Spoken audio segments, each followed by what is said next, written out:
شو اسمك انت؟ يعني بدك حمادة كنا تم أمام فيني ماما غيرت حالي. You were about to embark on another project, heard about Hind's story and said, no, no, no, no, this is important. I need to be a part of this. I need to make sure this gets told. Talk to me about what led to that conviction and what led you to want to do that full pivot and really dive into, presenting this in narrative format to the world. Yes, I was about to do another project, but I was glued to the news also, following what was happening in Gaza and asking myself, what does it mean to be a filmmaker when the unthinkable is happening? We were receiving so many horrible images. The fact that my work is to produce images, I was like in a crisis of meaning.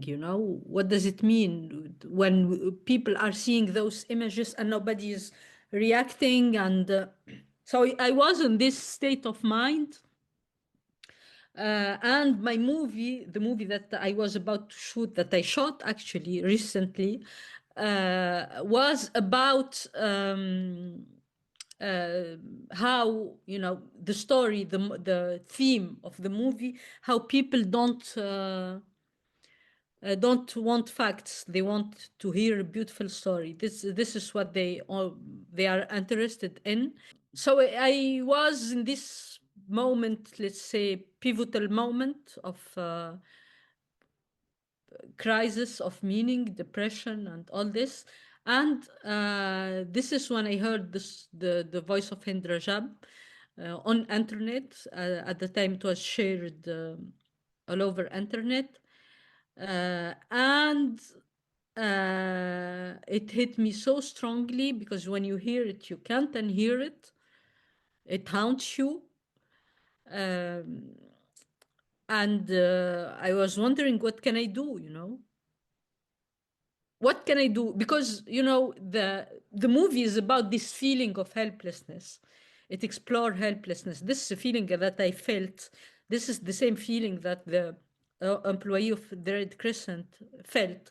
A lot of people all around the world felt toward what is happening in Gaza.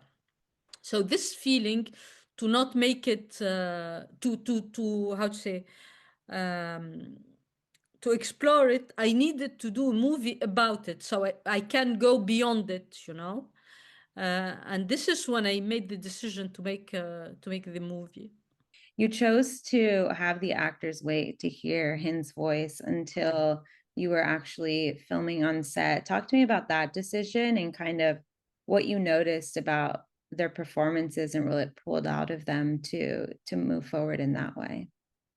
Yeah, I think it's a decision we took together. I wanted it to be that way because I don't want them to act. They are brilliant actor, the four of them. I told them I need it will be emotionally very very hard.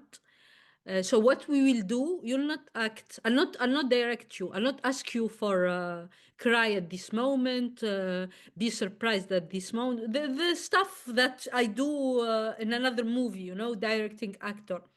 You will just listen to her voice and feel. So the shooting will be a documentary in a way, and there are, I didn't ask it a lot for a second take and third take. It was really shot with long takes, actually, where I can't stop. I don't feel I don't felt. Sorry, my English is not good. The how to say, the legitimacy or the power to tell them cut, repeat it again. Don't do it that way.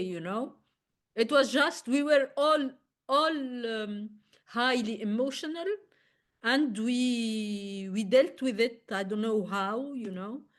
So it was, yeah, shot like a documentary in a way. So and when you see the movie, they are not performing actually, the actor. Rena, when I spoke to her, gave me a piece of advice that helped. She told me, I don't want you to copy me. I want you to just listen to the voice.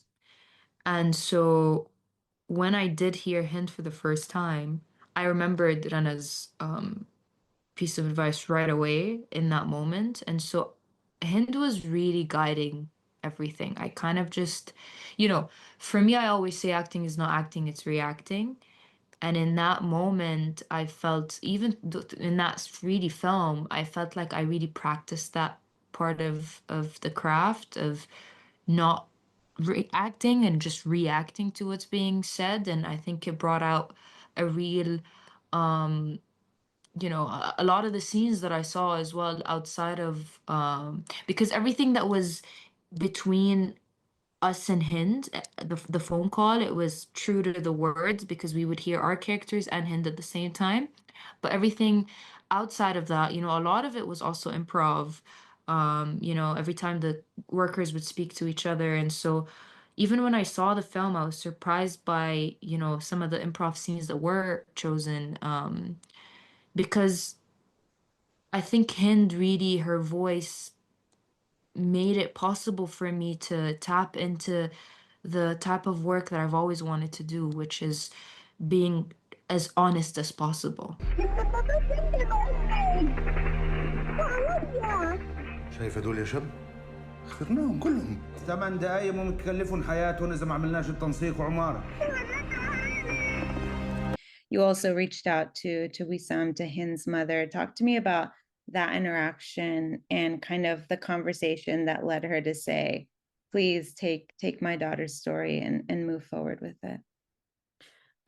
Yes, because for me, I have no legitimacy, I couldn't do this movie without, not even her approval, I wanted her blessing. I wanted more than her approval, because because it's her daughter, and her daughter was killed in, when you see the situation, it's, so I called her, actually it's Rana who put us in contact from the Red Crescent. And at the time she was still in Gaza, and it was very hard, bombs around, and mourning, and moving from one house to another. So she was in a very difficult place, and I couldn't even find the right word, to console her. But she is, Wissam, her name, such a courageous, smart, resilient woman, She immediately understood what I'm talking about. And she told me, listen, there is not only my daughter in Gaza, there are children killed every day. If the story of my daughter can stop this genocide, do it. And I want justice for my daughter. So if this movie can help in a way, do it, You got to also meet with Rana for a long time in terms of research and prep. Talk to me about just what it meant to not just represent this story, but represent her story, knowing that she's still actively doing this work and constantly on these calls as well. I'm gonna really force myself to not say much because I can just talk and talk about Rana, and I could just take up all your time because of how much I appreciate this woman. But really, the first thing I did the minute I got the script was get in contact with Rana, and our first conversation was maybe 3-4 hours long. It was really just getting to know her, and she was so generous. She told me everything I needed to know in terms of what she went through that day. But I really just wanted to keep in touch with her, and even to this day, we're still in contact. And I just met her recently for the first time at Doha Film Festival, which was incredible. After meeting her, she really physicalized strength for me because you have this vision, I've been talking to this person for the past year. And it's funny, you don't even have that on Tinder or Bumble, you speak to someone online, and but really I'm lucky enough to call her my friend today.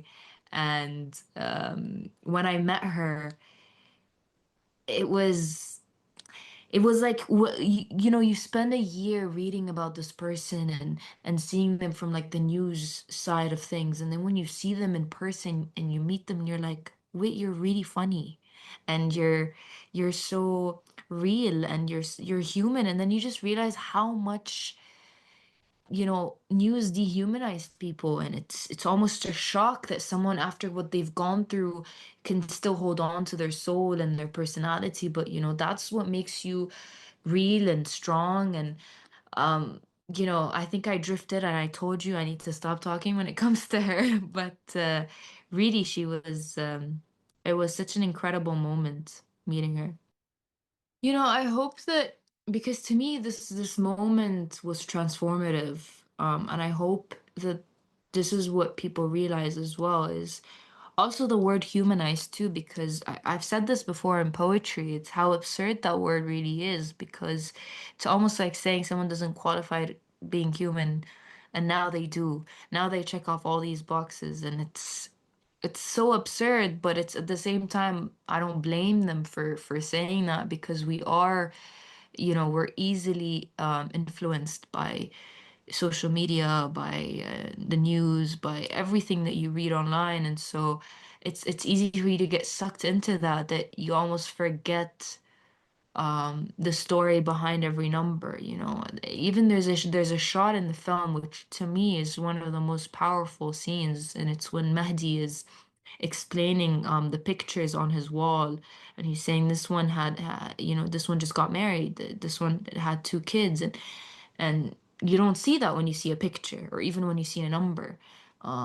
You don't see what's behind it, and I think that's the importance of cinema too. It's to really zoom in, and you know, Hind's story unfortunately stands for more than just Hind. Um, and a voice so small carries a message so loud and so big. And so hopefully when people see this film, I think the first thing is hopefully they see this film, hopefully they choose to see this film, because I think um you know, and this is coming from a very humble place, but it's just really encouraging people to watch it. And I know I might sound biased because I'm in the film, but it just reminds you of the humanity that we so desperately need to work on right now.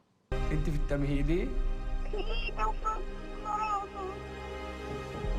I mean, you know, standing strong in your beliefs as well, and with your crew and your cast, does it almost worry you in the back of your mind of how Hollywood could react or could, you know, retaliate just based on the subject matter, and how we've seen that they haven't been super open to Palestinian stories in the past? Yeah, this is a very good question, especially that things changed right now, you know, a little bit, because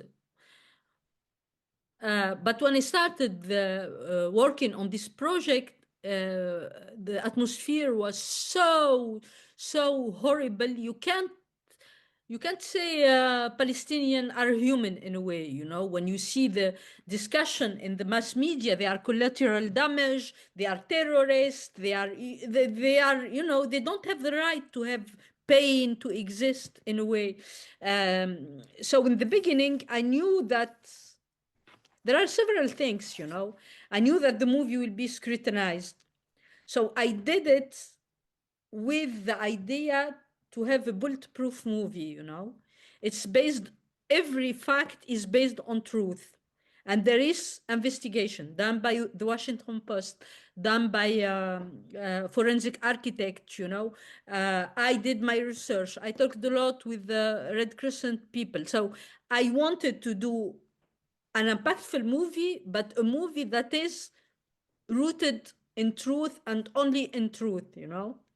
So was very important. And then I was thinking, you were talking about Hollywood, and it's a divisive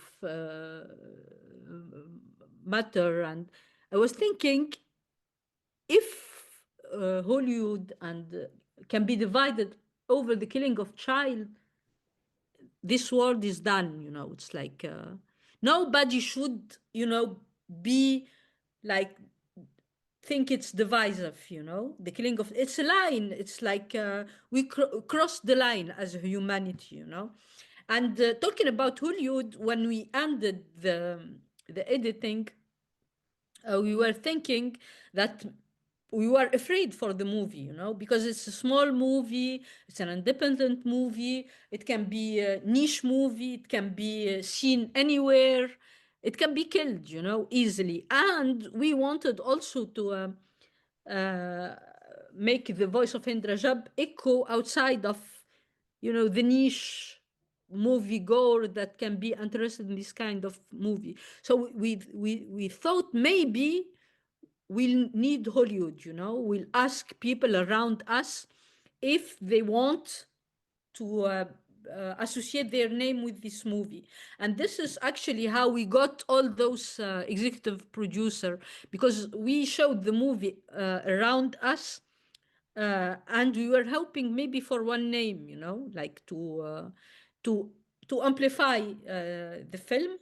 All of them, they saw the movie, and all of them were really touched by the movie and wanted to support and put their name in the credit. So things are changing actually, because because as I said, it's a child.